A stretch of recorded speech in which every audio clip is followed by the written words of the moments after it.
Welcome to Total Technik. In this video we're going to be showing you how to check which software version you have in your MMI system. And knowing this can be really useful if you're doing certain procedures with software such as VCDS and you need to access certain modules. And thankfully it's very easy to do. Let's do it. So first thing you need to do is press the car button. And then next you want to press either the menu button or the setup button, depending on which you have. Now if you look in the top right hand corner there, we've got an option for Setup MMI.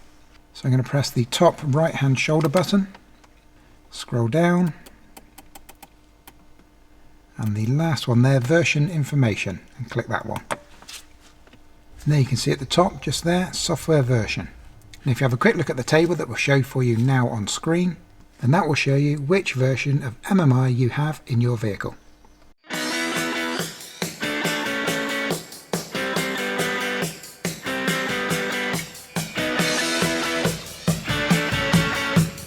So using our car here as an example, we have the HN Plus prefix, and so that will tell us that we have the 3G Plus version.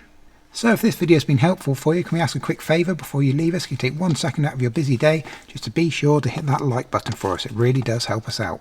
Likewise, while you're there, please consider hitting subscribe. We've got loads more great Audi and VW content just waiting for you to take a look at. We appreciate it. We'll see you on the next video.